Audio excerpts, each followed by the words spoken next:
Bapak Ibu hadirin rahimakumullah. Nah, ini sangat penting untuk kita perhatikan sebab sebagian kita masih ada yang memahami bahwa untuk masuk Islam itu harus resmi, ngisi formulir, kemudian harus di hadapan kepala KUA. Enggak, itu berikutnya, untuk administrasi berikutnya. Kalau untuk masuk Islam super mudah, hanya dengan mengucapkan 2 kalimat syahadat selesai. Kalau ada seseorang misalnya murtad, di dalam kamarnya dia mengatakan asyhadu alla ilaha illallah wa asyhadu anna muhammadar rasulullah, dalam hatinya niat masuk Islam, selesai, cukup.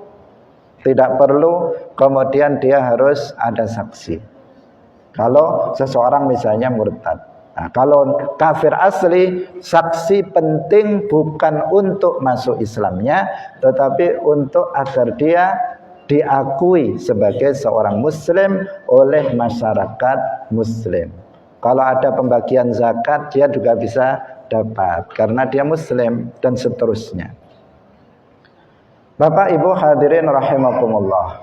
Nah, rincian yang kedua, tadi kita katakan mengucapkan 2 kalimat syahadat itu wajib.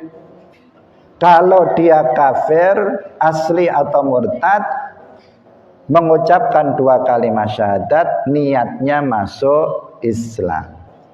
Kalau bagi kita mukallaf yang muslim seperti ini, maka kita wajib mengucapkan 2 kalimat syahadat setiap kali kita sholat. Setiap kali kita sholat. Kapan dalam sholat kita mengucapkan 2 kalimat syahadat?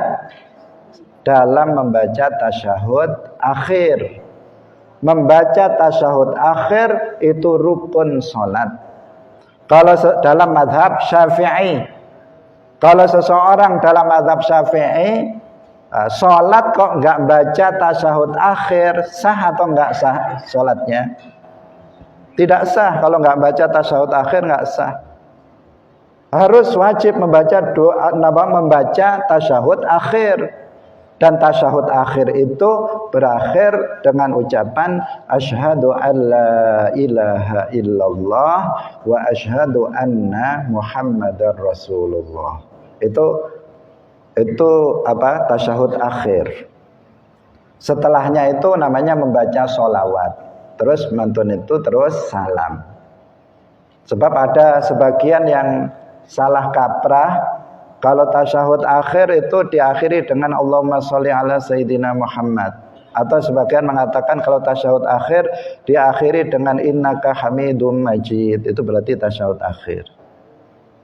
Enggak, tasyahud akhir itu awal atau akhir sama saja.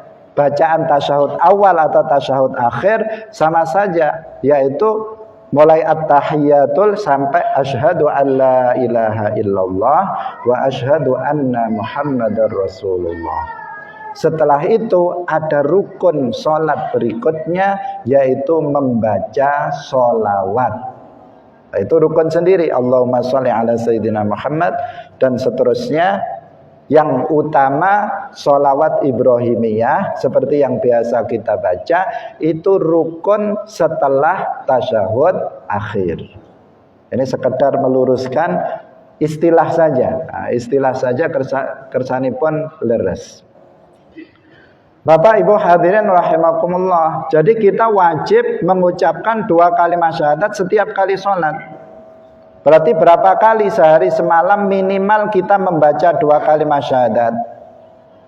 Berapa kali? 5 kali minimal. Kalau dia tasyahud awal juga berarti lebih dari 5. Ini kan minimal. Yang wajib itu paling tidak 5 kali kita membaca 2 kalimat syahadat. Kalau nambah tasyahud awal bertambah banyaknya. Artinya kita membaca lebih dari 5 kali membaca 2 kalimat syahadat. Di luar itu nggak wajib, tetapi hukumnya sunnah. Kalau panjenengan mau berzikir asyhadu alla ilaha illallah wa asyhadu anna muhammadar rasulullah, sebanyak-banyaknya monggo sebelum sholat atau kapanpun kita membaca 2 kalimat syahadat, niatnya zikir monggo, tidak masalah, sunnah, hukumnya sunnah. Terkadang ada waktu orang mau nikah baca 2 kalimat syahadat juga. Nah, monggo, niatnya zikir, bukan masuk Islam, karena kita sudah muslim. Atau ada sebagian orang dia sebelum sholat dia membaca 2 kalimat syahadat. Jika niatnya zikir, nggak ada masalah. Nah, niatnya zikir, zikrullah itu sesuatu yang dianjurkan di dalam Islam. Nah, tetapi yang wajib bagi kita itu adalah setiap kali kita sholat. Tapi itu dalam mazhab Syafi'i. Kalau dalam mazhab Maliki, tapi kita semuanya bermazhab Syafi'i. Tapi sekedar tahu dalam mazhab Maliki, seorang muslim itu wajib mengucapkan 2 kalimat syahadat 1 kali di luar sholat. Ketika dia balik, maka dia wajib mengatakan asyhadu alla ilaha illallah wa asyhadu anna muhammadar rasulullah. Bukan untuk masuk Islam, bukan, tetapi dalam rangka melaksanakan kewajiban, mengucapkan 2 kalimat syahadat 1 kali seumur hidup di luar sholat. Itu dalam mazhab Maliki. Kenapa? Karena dalam mazhab Maliki membaca tasyahud akhir itu bukan rukun sholat. Jadi kalau dalam mazhab Maliki, seseorang sholat habis sujud yang kedua, rakaat yang terakhir, duduk sebentar. Setelah duduk terus assalamualaikum, assalamualaikum, tanpa membaca tahiyat, itu sah dalam mazhab Maliki. Tapi itu enggak kita pakai ya. Yang kita pakai mazhab Syafi'i, membaca tahiyat atau tasyahud itu rukun salat. Bapak Ibu hadirin rahimakumullah. Jadi inilah kewajiban kita terhadap 2 kalimat syahadat, yaitu mengetahui maknanya. Alhamdulillah kita sudah tahu. Kemudian yang kedua, meyakini maknanya, ridha terhadap apa yang kita tahu dari makna 2 kalimat syahadat itu. Dan yang ketiga adalah mengucapkan 2 kalimat syahadat. Tetapi insyaallah lain kali mangke kita jelaskan, sebab niki wektalipun sampun telas. Tetapi sekedar, ini hanya muqaddimah untuk yang akan datang, tetapi sekedar seseorang itu mengetahui, meyakini dan mengakui la ilaha illallah, itu harus juga diiringi dengan pengenalan kepada Allah. Karena ada orang itu tahu dan yakin bahwasanya nggak ada yang disembah dengan hak selain hanya Allah, tetapi dalam prakteknya dia nyembah selain Allah. Ada orang yang bajunya tulis la ilaha illallah, kopiahnya ditulisi la ilaha illallah, benderanya tulisannya la ilaha illallah. Napa malih? Mobilnya di depan ditulisi la ilaha illallah. Tetapi dalam prakteknya ternyata dia menyembah selain Allah. Itu ada dan banyak. Kenapa? Karena mereka tidak mengenal Allah. Nah, ketika dia meyakini bahwa hanya Allah yang berhak disembah, kemudian dia tidak mengenal Allah, akibatnya dia berpaling penyembahannya kepada selain Allah. Seperti orang Wahabi. Seperti orang Wahabi. Orang Wahabi meyakini ini, bahwa nggak ada yang berhak disembah selain hanya Allah. Itu orang Wahabi. Bahkan orang Wahabi itu perang melawan syirik. Memerangi syirik, itu klaimnya orang Wahabi. Tapi dalam prakteknya Wahabi itu nyembah selain Allah. Kenapa? Karena yang disembah oleh orang Wahabi itu bukan Allah, Karena Allah yang disembah oleh orang Islam itu laisa kamitslihi syai', enggak serupa dengan makhluknya, bukan benda, tidak disifati dengan sifat-sifat benda, ada tempat, ada tanpa tempat, ada tanpa arah. Itu yang kita sembah. Tapi yang disembah oleh orang Wahabi itu adalah sesuatu yang mereka anggap sebagai Allah, tapi serupa dengan makhluk seperti manusia yang ukurannya besar, bertempat bersemayam di atas arsy. Mereka khayalkan ada di sana, padahal itu enggak ada. Itulah yang mereka sembah. Berarti menyembah Allah atau bukan? Tidak menyembah Allah.